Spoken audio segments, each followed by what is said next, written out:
I'm Tyler, and this is the AntiSocial Network. Don't look away. Let the fear wash over you. Very compelling kind of a figure. Odd-looking duck. There's something about his eyes. Hypnotic. A racist, a sexist, uncivil, worse than Hitler. Welcome to your number one source of internet oddity. This is the main thing about my listeners.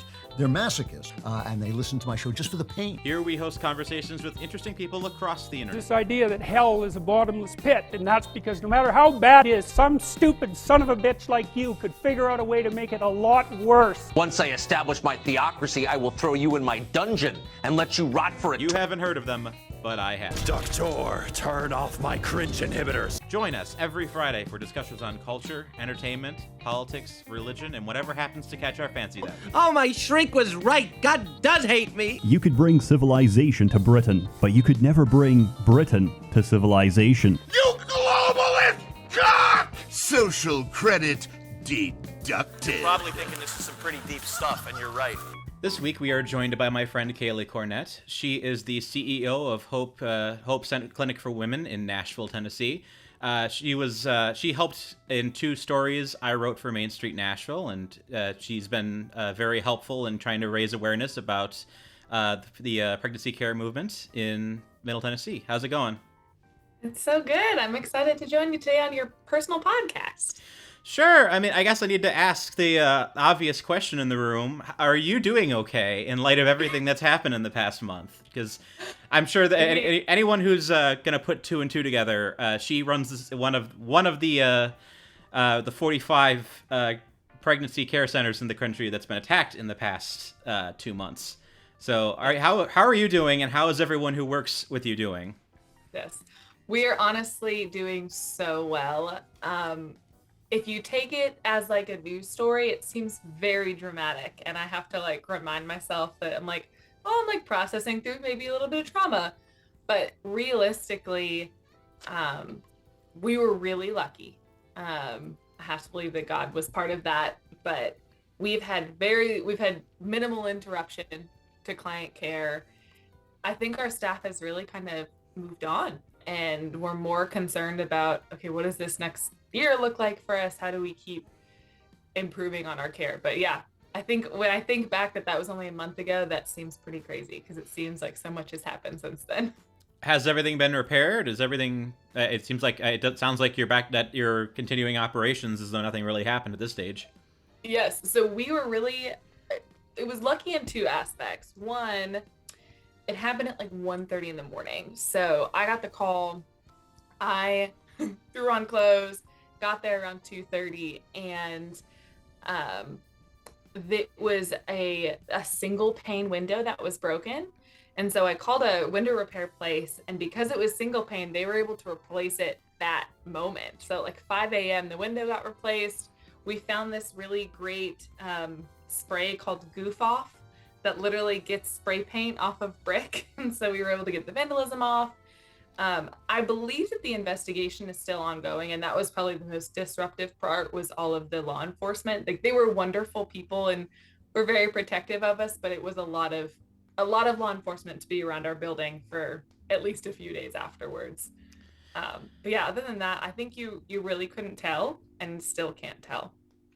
I can imagine. Has there been any of the sort of response from activists against or for you in the city that you've noted thus far, or is it been mostly things just been back to normal? Or is there? We got a handful of negative reviews on our Google page, which isn't like unheard of for pregnancy centers. I will say, and this was a shock to me, Google and Yelp both like shut down putting reviews because they were trying to protect us from getting fake reviews. And so literally, like, for probably, I haven't checked it recently, for at least a month, you couldn't even leave a review on our page because their phrase was like, there's high activity, which we suspect spam, so we're shutting down reviews on this page. And they removed the ones that were fake, which is great. And not that they were fake reviews, you could just tell the person had never received services from us. They were just touting their opinion of what our organization is rather than what they've actually received. And I think that's the line where Google can make a play, like, oh, if you've never received services from this business, you cannot leave a review for them or something. Shoot, that's remarkably ethical by Google standards. So. I know, I was surprised. I know the governor said something in your defense. Did you talk to him or? I have not. I know a few of his staff members, but I saw his initial tweet that went out, which was to be expected. He's a very strong pro-life supporter, so he's been involved in the move for a while. So I was not surprised by it, but it was pretty strongly worded, I would say. Yeah, I mean, as far as I can tell, none of the attacks that have happened so far in the country have actually caused long-standing damage, except for maybe one or two, which is, but it seems to be good that, like, I think there's been like 45 attacks or something like that. So the fact that the damage has been relatively a non-factor is a blessing in and of itself. And I think all of them have happened in like the early morning hours, so no one's been injured, which is really wonderful. And as far as I know too, or at least as far as when ours happened, no one's been prosecuted, which like kind of speaks to, one, we don't naturally have great security. Like we didn't have security cameras at the time, our neighbors did, and these are probably people who like don't have records or probably don't have other things that could be traced to like another vandalism crime might. Yeah, I mean, I saw National Review's piece on the ongoing vandalism situation, and they were decrying the fact that none of them have had charges dropped on them yet. But I guess it's hard. I mean, you are in the hospital district, so I'm sure there's security cameras pointed all over the place. But I'm sure it's not easy for them to pin anything down. But I don't want to give them too much credit because I'm sure they're trying their best, but there's a lot of things happening right now. It'd be nice if some justice came out of everything that's happening. So, yeah, that's in their hands now. I'm grateful we don't have to deal with that. Yeah, good grief. Anyway, I had invited you onto this podcast before your building was firebombed. So but obviously that put a damper on a lot of things.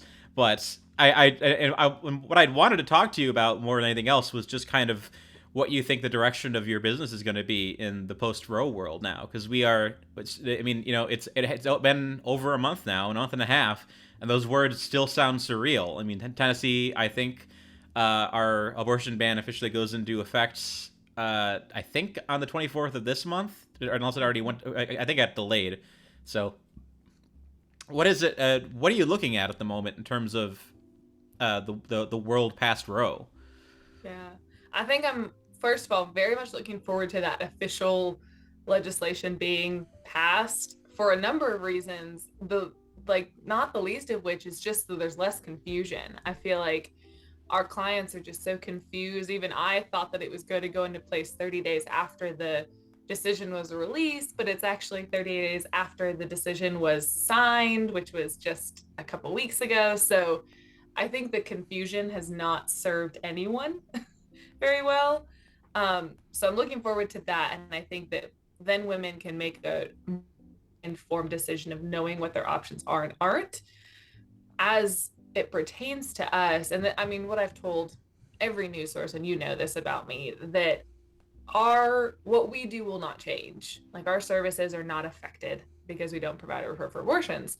But our clients' lives are going to be affected. What I've seen and observed so far that I'm sure will continue is that we are seeing women who are earlier and earlier in their pregnancy. Traditionally, we would find someone would find us at like their 8 to 12 week mark, when it's really hard to ignore that you're pregnant. We get a lot of people that try to deny, or like, if I just ignore the fact that I'm pregnant, maybe it won't be true.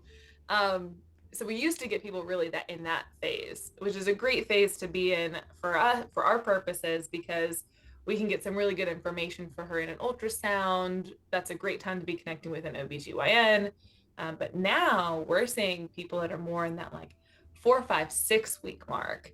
And we've even gotten calls from people who haven't even missed a period yet, and they're just panicked, which it's really hard because their pregnancy test may not even show up positive yet, but she may be pregnant. It just doesn't really show up until that 4th or 5th week. And so we may tell her, like, it's going to show up negative, but you may still be pregnant. So don't keep living your life like you're not pregnant.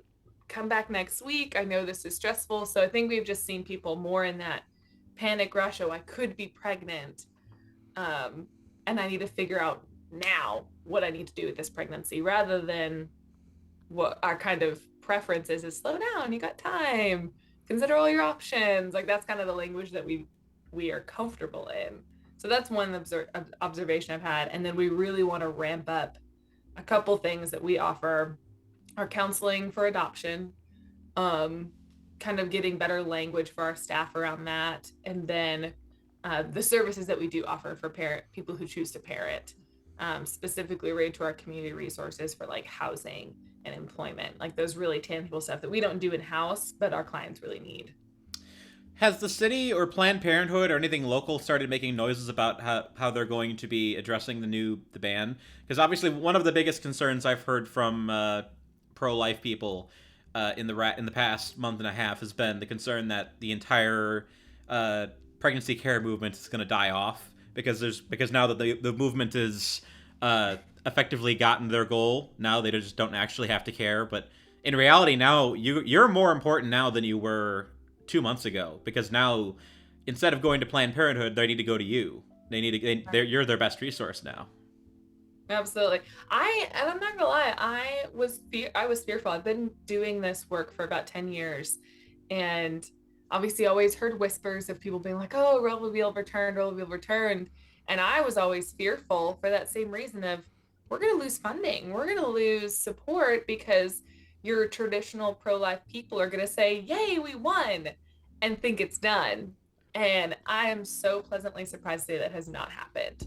We have gotten this outpouring of community support of even people who maybe would not have defined themselves as pro-life before, but now are like, I really am pro-life, and I know that now I need to actually do something. We've gotten so many people coming to be volunteers that realize, okay, women are going to need and families are going to need to support, and I want to be a part of that solution.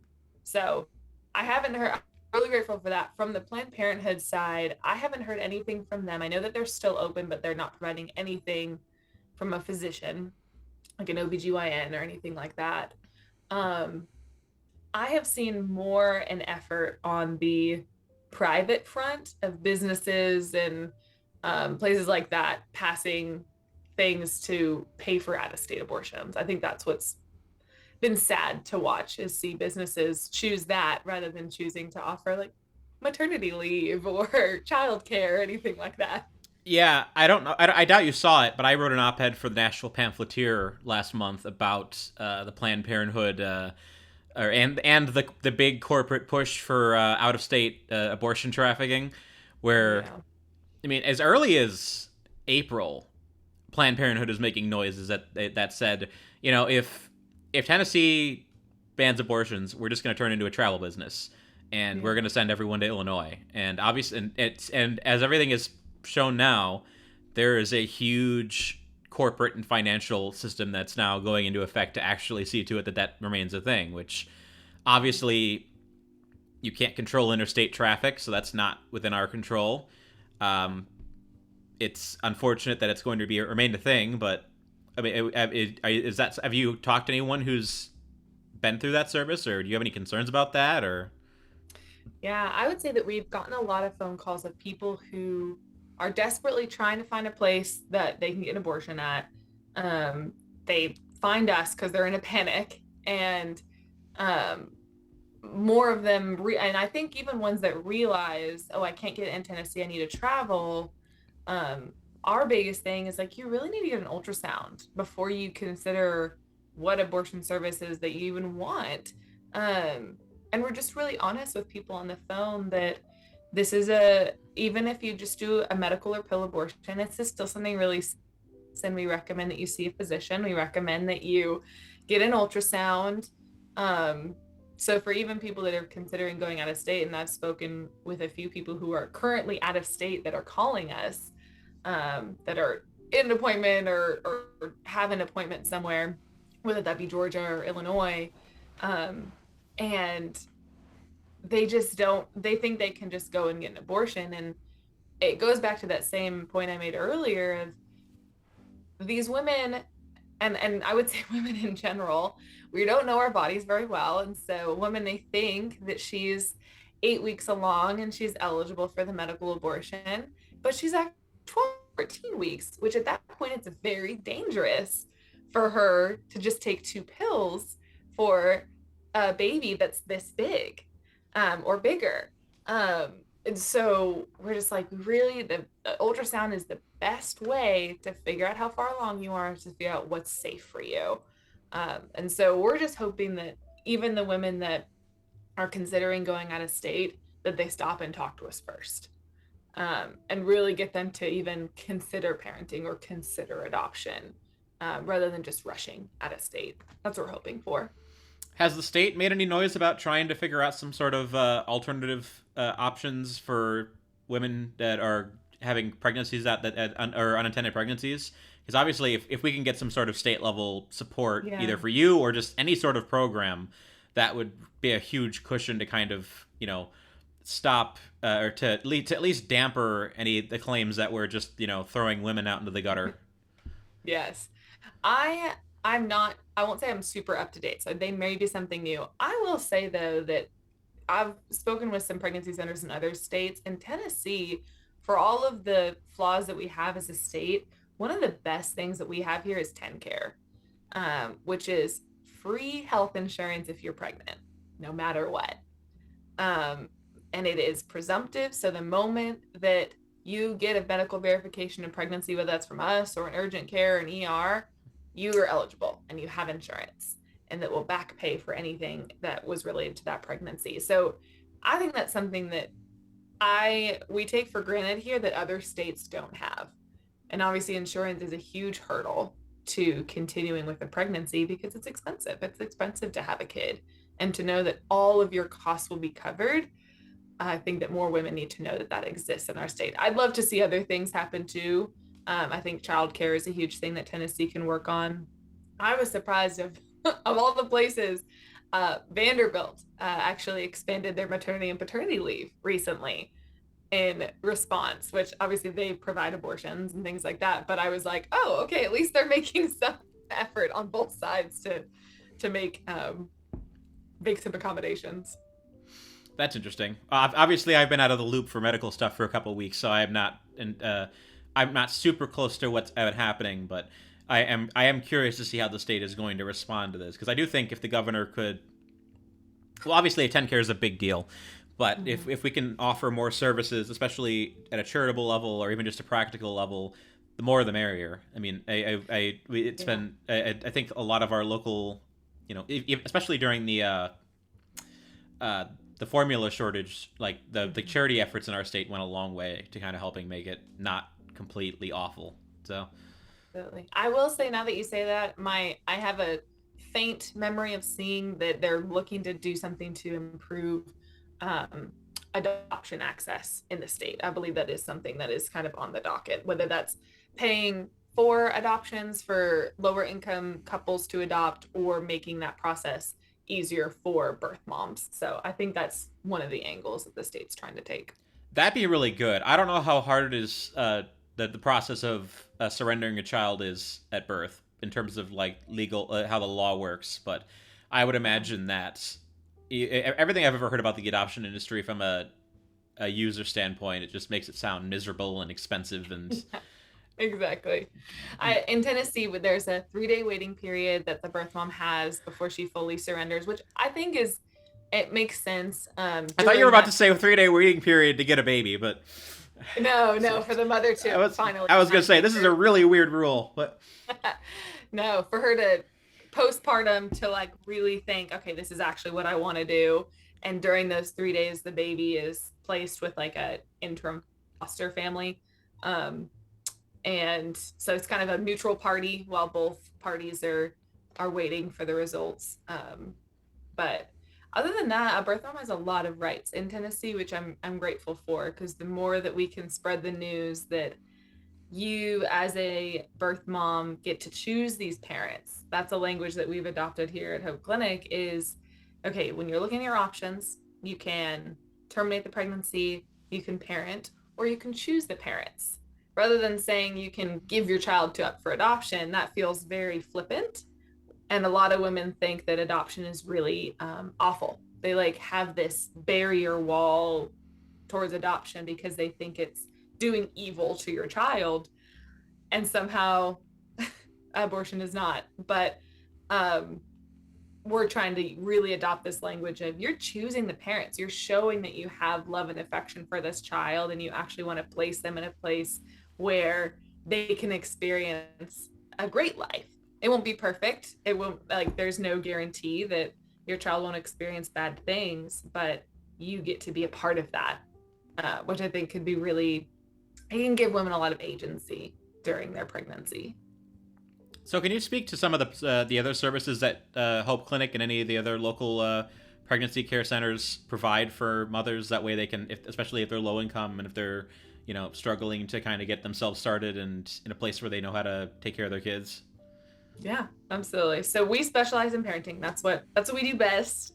We have a parenting program that includes education classes like car seat safety and breastfeeding and support groups, Bible studies. And it also, that parenting program also includes professional counseling. So you can get free counseling from one of our staff members who's licensed. They get paired with a mentor, which is not a counselor, not a nurse, but just a friend in the community, a coach to walk them through their pregnancy. And then other resources, referrals to community members. All of those interactions that she has or father of the baby has get points, and they can spend those points to get the diapers, wipes, cribs, anything they could possibly need. We are bursting at the seams with diapers right now, which is awesome. It's a really good problem to have. And so we're just making sure that all of our moms and dads are just, that's something that they can kind of take off their plate of, okay, at least I don't have to worry about where I'm going to buy diapers this month or where I'm going to buy formula. We have a stock of really great formula as well. So that's kind of the resources, and mom or dad can stay in that program until their kid's a year old. Obviously, parenting is a lifelong journey, but we want to give them some really good tools and resources to take that first step into that first season into parenting so they get a good head start. Is the diaper donation all because of the recent, just because of the recent stuff, or is that just like we have kind of, for the last couple of years, have had a really great stock of diapers, and then we've just gotten more, I would say, in the last couple of months. Well, that's not a bad problem to have when you're in your position, so. No, absolutely not. We get just gonna, every person who walks over, we're like, here, have a pack of diapers, have a pack of diapers. How close do you talk to other care centers in the area and kind of talk about their needs and what's going on with them? Yeah, absolutely. So we actually meet annually in Tennessee. We have a informal alliance of Tennessee pregnancy centers. And so we met in July, which was just such perfect timing. It was like a week after the Supreme Court decision was announced. And we all kind of had anticipated it coming, but this year, we got to have a bigger meeting than ever. We met not only as executive directors, but our clinical staff got to meet together, and our sexual risk avoidance staff got to meet together, and our fundraising staff got to meet together. And so we did a whole long day in Murfreesboro and really just discussed, in the group I was in with executive directors, we talked about how we're pivoting our marketing efforts, spending money differently there, how we're ramping up our security concerns. I got to lead that talk, as you can imagine. And really just, what does this look like for our organizations, and how can we as a state work better together? One of the things that we try to do is, if someone finds us from Cookeville, for example, they drive all the way down to Nashville from Cookeville and they want to parent, we want them to be connected to the pregnancy center in Cookeville for their continuing pregnancy, like parenting journey. We don't want them to be wasting all the gas to come near us when they could get really great care there. So making sure that that referral process is clean and that we're all working together, because people travel really far in Tennessee and there's really no need to. There's over 20 pregnancy centers here. A lot more than the Planned Parenthoods, that's for sure. Yes, a lot more than any of the abortion providers. Yeah, that's one of those wonderful little factoids that makes you feel a little bit good about the state. For everything that's happened in the last 50 years, we did manage to make our grassroots an alternative to them that was actually quite effective. So yes, and they're all unique. Like, they all serve their community in the way that their community needs to be served. So us in Nashville, which is a healthcare mecca, as you know, we have this broad range of healthcare support. Like we have annual exams and STD testing and all these other healthcare things that isn't needed in Mount Juliet, or isn't needed in I'm trying to think of all the weird names, McMinnville, which I read, which is one of the places, but they have really great church connections, or they have housing resources that are different because they are a product of their community, and they know so-and-so who knows so-and-so that can get this mom what she needs. And that's the whole idea, is we have a community serving its own community. So what was the atmosphere at the meeting like then, when you had that many people and that big of a victory under your belt? I will say people were really excited. They were excited to be together. I think that it can feel really isolating, really, to do any nonprofit work, but especially the work that we do, because it is, it had so much contention around it. To be in a room of people that you know are on your side, the energy was awesome. I can only begin to imagine what that would have felt like just in that moment. He's like, hey, the one victory we've been aiming for 50 years. Yeah. We got it. It just happened a week ago. Yeah. That just sounds surreal. So yeah, that's what a lot of people kept saying. They're like, it's just surreal. And there's people who've been in this work way longer than I have. So it felt, I think it's a much like more well fought victory for someone who's been doing this work for those total 50 years or something like that. I was gonna say, you've only been there 10 years, and I've met some of your progenitors and people that worked there before. I haven't talked to them in a while, but I can only imagine that for them it's just like, heartbreaking in a good way. Like it's like something has come to a head finally. Yeah, absolutely.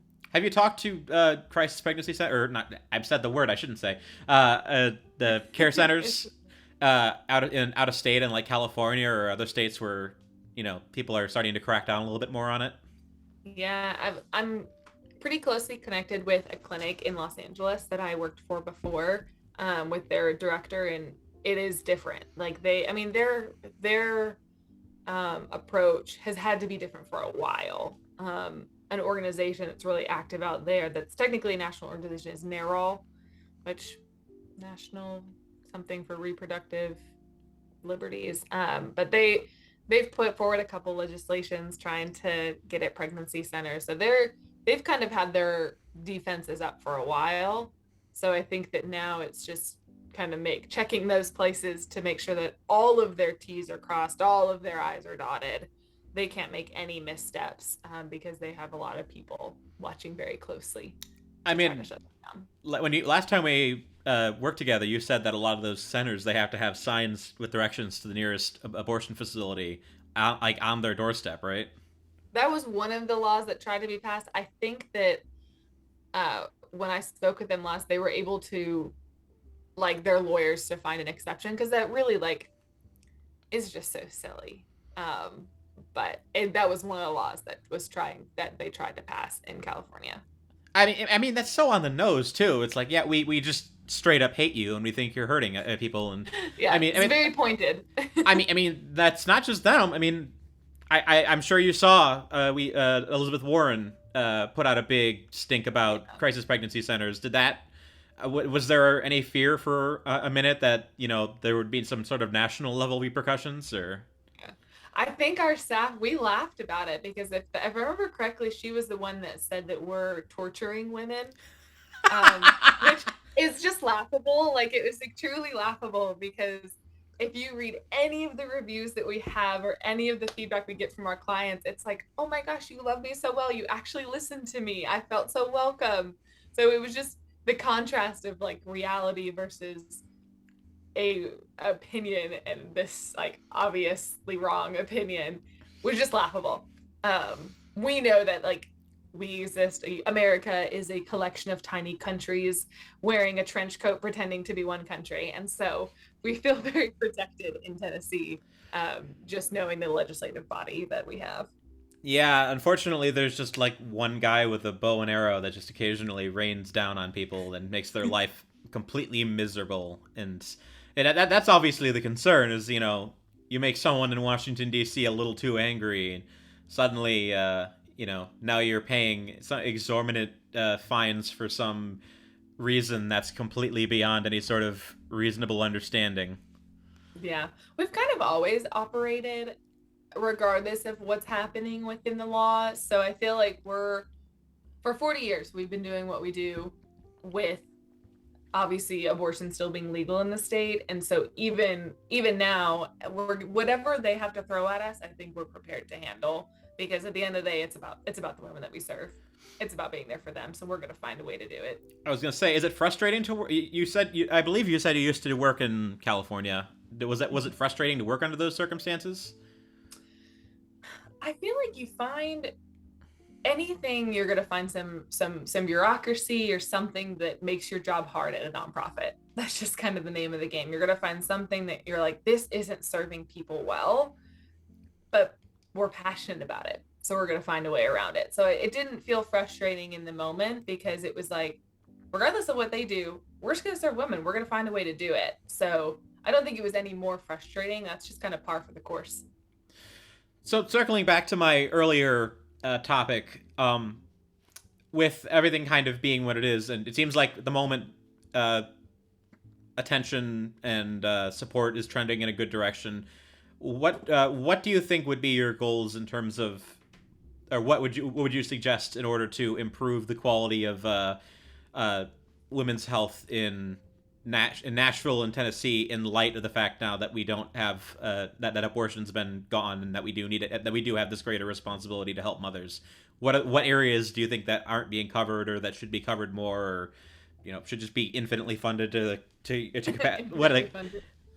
Yeah, I think we need more OBGYNs. I think we need more midwives. The lines are so long and backed up, even for people who are super happy and have been trying to get pregnant. So we need more healthcare workers in those fields. And then that childcare piece is really key. And I think that can be served. I'm kind of a fan of private sector work. So rather than big government things. Sure. So I would love to see employers and private organizations really step up to fill that gap of the childcare needs that women have, because obviously with inflation and with housing prices in Nashville, women need to work to provide for their families. But how can you work if you need to find a place for your kid to be during the day? And so I don't want to have women choosing between carrying through with their pregnancy and paying their rent because they have to have a job. So that's the biggest need that I see right now. And I don't have all the solutions in the world. I just know that that's what I'm hearing from the women that we serve. What's the best way people can help either Hope Center or either their local crisis centers? And like, what is it you think that centers like the one you work at need the most? Yeah, I would say right now, call them and ask them. Don't just assume that it's diapers that they need, because like, for example, we don't need diapers, but maybe another place does. I will say, for those of you, if you are faith-based, prayer is huge. I think that I have seen God move a lot more recently than maybe I had been attuned to in the past. So I feel like that's huge. And just going to their website, getting to know them. Maybe they need a person to host a table at their upcoming fundraiser. Maybe they need Christmas gifts for a Christmas tree campaign they're doing, or something like that. So not just assuming that they need something, but actually connecting with them to make a genuine relationship, I think, is what most of us need. Are you familiar at all with Waterleaf Crisis Pregnancy Center up in Illinois?